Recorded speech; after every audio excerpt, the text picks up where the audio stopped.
안녕하세요. 조기 은퇴를 꿈꾸는 사람들의 채널 조은채입니다. 반갑습니다. 오늘은 지난번에 제가 이제 마지막에 설명드릴 때 왜 70의 법칙에 대해서 이렇게 말씀드렸었잖아요.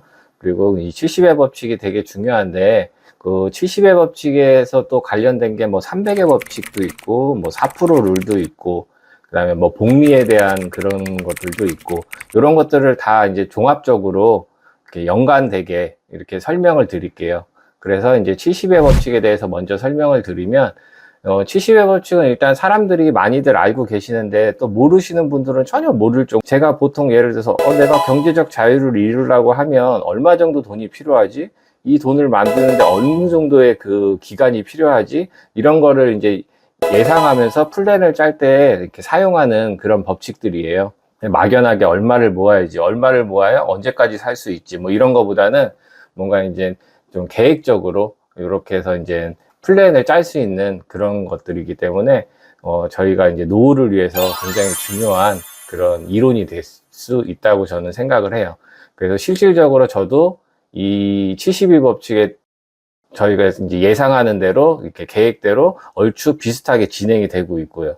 그래서 일단 70의 법칙에 대해서 제가 간략하게 설명을 드리겠습니다. 일단 70의 법칙은 자산이 2배가 되는 그 기간을 이렇게 유추할 수 있는 거예요. 그래서 기간을 알기 위해서는 투자 수익률을 알아야 돼요. 그래서 자기 자본 수익률이라고 해서 내 자본을 연간 어느 정도 수익이 나더라. 이런 걸 이제 자기 자본 수익률 ROE라고 하는데 이런 투자 수익률을 알아야 돼요. 근데 이제 여기서 투자를 안 해보신 분들은 막연하게 나의 투자 수익률을 모르잖아요. 그럼 이제 그럴 때는 이제 일반적인 수익률이라고 있어요. 그러니까 일반적인 시장 수익률이 있는데 그 시장 수익률을 좀 집어넣어서 대충적으로 내가 한 어느 정도 기간에 자산이 이 정도 형성되겠구나 그렇게 나누면 돼요. 그래서 일단 본인에 대한 ROE를 아신다면 이 ROE를 이제 자기만의 수익률을 집어넣으시면 되고, 모르신다, 투자를 처음 하신다 그러면 일반적인 수익률을 넣으시면 돼요. 그래서 70이 나누기 ROE. 그래서 70이 나누기 수익률을 하면 그게 나의 투자 자산의 2배가 되는데 걸리는 기간이 나와요. 그럼 제가 1강 때 저의 투자 보고서에서 이제 지난 뭐 18년, 19년간 그 투자 수익률, 연간 투자 수익률, 저의 ROE가 한 25%가 넘는다고 그랬죠? 연간 투자 복리 수익률이. 그랬을 때 저의 자산의 2배가 되는데 걸리는 시간은 2.8년. 저는 보통 한 2.5에서 3년 사이에 자산이 2배씩 계속 증가되고 있거든요. 그러니까 저는 한 요 정도가 저의 ROE가 되겠죠. 72 법칙은 다시 한번 말씀드리면 자산이 2배가 되는데 걸리는 기간이고 그걸 알기 위해서는 투자 수익률을 알아야 되고, 그래서 이게 72 법칙이 되겠습니다. 그러면 이제 300의 법칙에 대해서 말씀드릴게요. 300의 법칙은 이제 약간 비슷한 개념이긴 하는데 아까 72 법칙은 자산이 2배가 걸리는데 걸리는 기간이었고, 300의 법칙은 그럼 내가 이 자산을 모으는데 노후에 쓰려면 얼마 정도가 있어야 될까? 얼마 정도가 있어야지 내가 먹고 사는데 지장이 없을까? 경제적인 자유를 이룰까? 그런 걸 말씀드리는 건데, 300의 법칙은 말 그대로 은퇴에 필요한 자금을 구하는 공식이라고 생각하시면 돼요. 그러면 내가 한 달 생활비가 500이 든다. 그러면 월 생활비 곱하기 300. 그러면 경제적인 자유를 위해서 얼마가 필요할까? 월 생활비 곱하기 300. 자, 한 달에 500씩 세후 개념이에요. 한 달에 500씩 쓴다고 그랬을 때 5, 3, 15, 15억이 있으면 나는 경제적인 자유를 누릴 수 있고 은퇴를 할 수 있다. 노후에는 이미 한 65세쯤 되면 이제 자녀들도 전부 다 성인이 돼서 결혼을 하고 분가를 하고 대부분 부부 2명일 거 아니에요. 그럼 부부 2명이서 한 300만 원이면 충분히 살 수 있을 것 같아. 그러면 이제 노후 생활비에 대한 걸 계산을 할 때는 300 곱하기 300, 9억. 뭐 200이 필요하다. 그러면 200 곱하기 300, 6억. 그 정도면 노후에 충분히 사실 수 있다.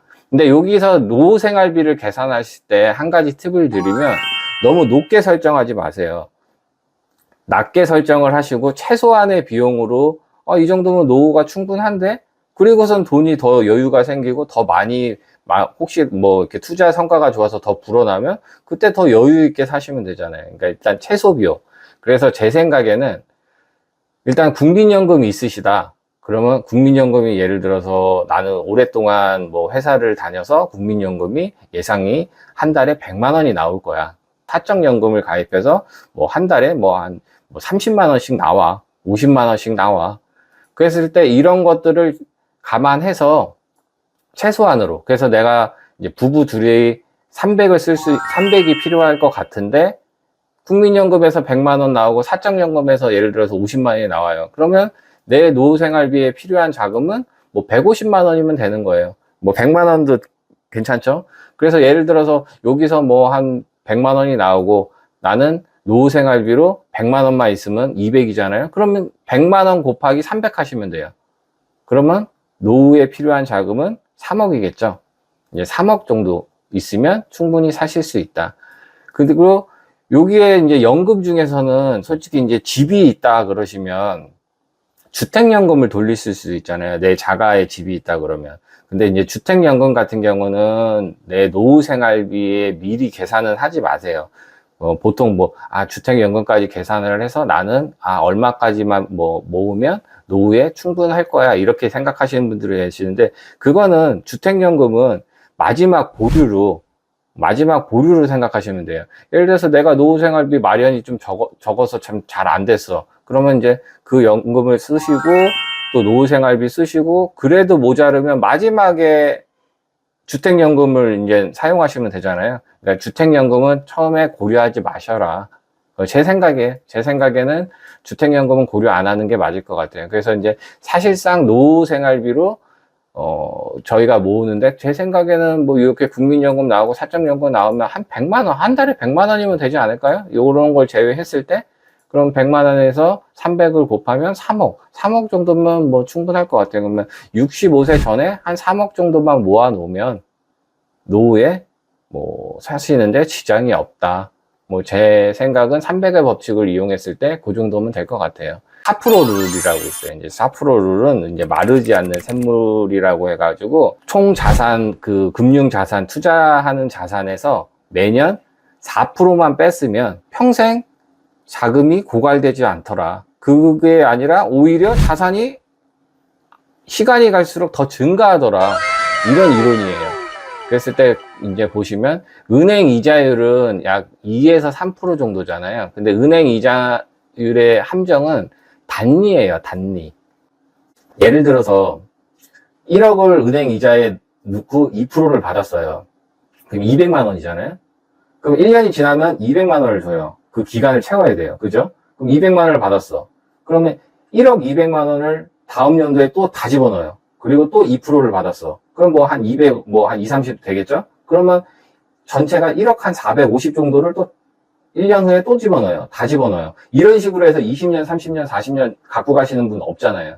대부분 이자 200만 원 받으면 그거는 그냥 생활비로 쓰고 또 1억을 다시 적금하시고 또 생활비 200 나오면 또 1억 적금하시고 200 나오면 또 1억 적금하시고 이렇게 해서 그냥 200만 원 다 쓰시잖아요. 그래서 보통은 이렇게 쓰기 때문에 이게 복리가 아니고 복리의 마법이 연결이 되지 않은 거예요. 엔진이 가동되지 않아요. 근데 이제 투자를 하시게 되면 투자를 하실 때는 이제 예를 들어서 생산적인 금융에 투자를 하시는데 대표적인 사례가 이제 주식이죠. 주식은 투자를 하면 생산적인 금융, 돈이 발생해서 현금이 발생해서 내 통장에 따박따박 들어와요. 그게 바로 배당금이에요, 배당금. 이러한 배당금도 들어오고 주가가 또 올라가면 나의 자산도 또 늘어나고 그랬을 때 투자 수익률은 보통 6에서 12% 정도가 나오면 이게 이제 복리로 적용이 돼서 매년 복리에 이자가 붙고 이자에 이자가 붙고 원금에 이자가 붙고 다시 또 그게 합쳐져서 또 이자가 붙고 복리가 계속 가동되면서 굴러가잖아요. 그랬을 때 이제 투자 수익률은 예를 들어서 한 6에서 12% 정도에 굴러갔을 때 우리가 4% 정도를 매년 뺐으면 당연히 불어나는 속도가 더 크니까 자산이 계속 4%씩 뺐으더라도 자산은 계속 늘어나게 되겠죠. 그러면 나는 한 달에 500 정도를 써야 돼. 그러면 한 15억 정도가 은퇴 자산이 되는 거죠. 그랬을 때 4%만 매번 뺐으면 6천만 원을 연간 뺐으면 투자 수익이 이렇게 발생한다고 가정했을 때 당연히 줄어들지 않죠. 종합적으로 잘 고려하시면 노후에 은퇴하시는데 충분히 어려움 없이 잘 행복한 안정적인 은퇴 생활을 하실 수 있으실 것이다. 이제 그런 거고요. 그럼 이제 복리의 마법에 대해서 설명드릴게요. 이 복리의 마법은 조금 직관적이지 않아요. 예를 들어서 뭐 단순하게 뭐 더하기 개념이 아니기 때문에, 그리고 긴 기간이 필요하기 때문에 마법이면 정말 정말 그게 된다고? 이 정도의 그런 시스템인데 직관적이지 않다 보니까 많은 사람들이 중도에 포기를 하죠. 복리의 수익률이라는 거는 이제 기하 수익률, 그냥 같은 얘기예요. 그래서 이제 이 복리 수익률에 대한 그 이해를 하셔야 되는데, 일단 복리의 마법이 펼쳐지려면 일단 중요한 3요소가 있어요. 첫째는 종잣돈, 둘째는 수익률, 셋째는 기간. 이게 다 곱하기의 개념이에요. 곱의 개념이기 때문에 아까도 서두에도 말씀드렸듯이 직관적이지 않다. 그러면 이제 종잣돈, 예를 들어서 1억이다. 1억 곱하기 수익률 10 곱하기 기간 30. 어마어마하게 커지겠죠? 다 곱하기의 개념이니까. 그래서 복리의 마법을 극대화하기 위해서는 투자하시는 데 있어서 굉장히 안정적이고 우상향인 자산에 투자를 해야 돼요. 이게 굉장히 중요해요. 안정적이고 우상향인 자산. 자산은 시간이 지나면 우상향하더라는 그 진리를 믿으신다면 지수에 투자하시면 돼요. 뭐 이제 예를 들어서 S&P 500이나 나스닥 100 같은 그런 자산, 이런 자산에 투자를 하시면 제가 분석할 필요도 없어요. 가장 좋은 기업들을 모은 지수예요. 그래서 그 기업들이 만약에 도태가 되면 걔는 자동으로 빠져요. 리밸런싱 되면서. 안정적인 우상향 자산, 이런 게 복리의 마법에 극대화하기 위해서는 가장 최적이다. 워렌 버핏이 제일 원칙이 아주 심플해요. 돈을 잃지 마라. 돈을 잃지 마라. 제2 원칙은 1 원칙을 잊지 마라. 그만큼 강조하는 거예요. 그러니까 이게 뭐냐면 변동성이 심한 자산에 투자하지 말고 안정적인 자산에 투자하는 뜻이에요. 위험한 자산에 투자하지 말라는 거예요. 내 원금을 소중히 하라는 뜻이지, 장기적으로 봤을 때 쭉 우상향하는 자산들은 일시에 마이너스가 나고 일시에 원금이 조금 밑으로 떨어지더라도 결국은 우상향하는 거예요. 그 뜻이지, 돈을 잃지 마라가 그 뜻이지, 내가 투자했는데 투자하자마자 어떻게 돈을 무조건 벌 수가 있어, 그런 개념이 아니란 말이에요. 오랫동안 투자할 수 있는 종목에 투자하라, 그런 뜻이에요. 이게 그러니까 굉장히 중요한 뜻이죠. 아까 전에 제가 이제 복리 수익률 12% 정도는 나올 수 있다 그랬을 때 제가 이제 12% 정도를 가정한 거잖아요. 그래서 12%의 기간은 20년, 투자금은 5천만 원 할게요. 종잣돈 5천만 원을 막 열심히 모았어요.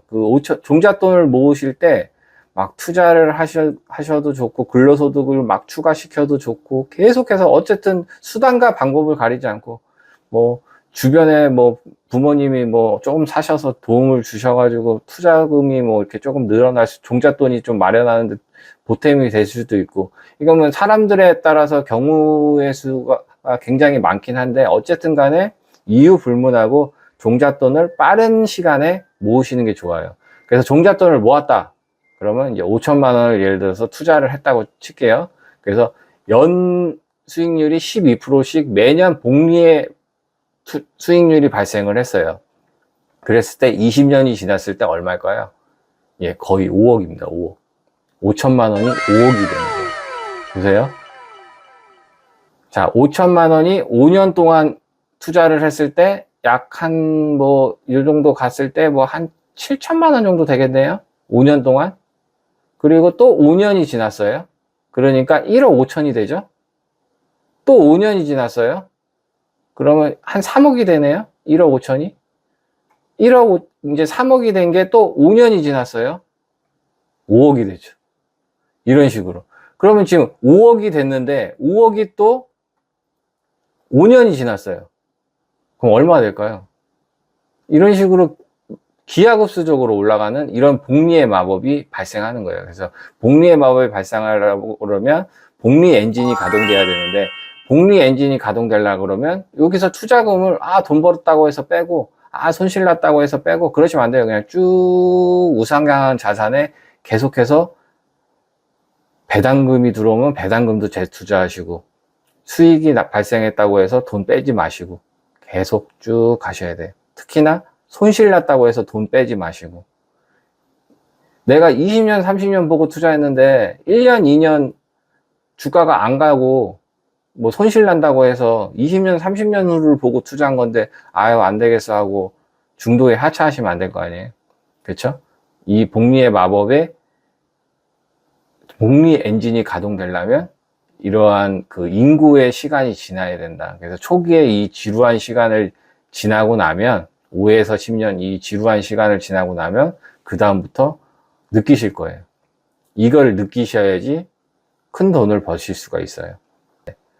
그러면 아까 전에 이 종잣돈도 중요하긴 한데, 종잣돈보다 뭐가 중요할까요? 저는 단연컨대 기간이라고 생각해요. 뭐 수익률도 중요하죠. 곱셈의 개념이기 때문에 종잣돈, 여기 복리의 마법이 커지려면 어떻게 해야 돼요? 단순하게 종잣돈이 커지던가, 수익률이 커지던가, 기간이 엄청 길어지던가. 이 세 개가 다 커지면 엄청나게 커질 거고, 세 개 중에 두 개만 커져도 엄청 커질 거고, 근데 이 세 개 중에 하나가 마이너스가 되면 음해복리가 들어가죠. 곱하기의 개념이니까. 그래서 이 중에서 제가 봤을 때는 우리가 마인드만 제대로 갖췄을 때 가장 무난하게 달성할 수 있는 거, 누구나 달성할 수 있는 거, 저는 이거라고 생각해요. 수익률은 사람마다 뭐 높은 사람도 있고 낮은 사람도 있지만, 욕심 부리지 않고 안정적인 자산에 투자를 하신다면 아까 말씀드린 8에서 12%는 나오더라. 이것도 제가 이따가 설명드릴게요. 그러니까 이게 수익률도 중요하지 않아요. 종잣돈도 중요하지 않다라는 걸 제가 이 표로 설명을 드릴게요. 가장 중요한 건 기간입니다.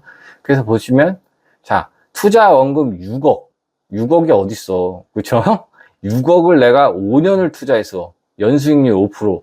그러면 1.2배가 돼요. 10년이 지나면 1.6배가 되고, 20년이 지나면 2.6배가 늘어나요. 그리고 30년이 지나면 4.3배가 늘어나요. 자, 경제적인 자유를 이루기 위해서 한 이 정도 비슷한 금액으로 제가 세팅을 했어요. 예를 들어서 이 정도 금액. 그러면 6억을 투자해서 30년이 지나니까 26억이 됐네요. 그리고 요거는 1억 5천을 투자했을 때 연수익률 10%. 30년이 지나니까 비슷하죠? 6억 투자한 사람이랑 1억 5천 투자한 사람이랑.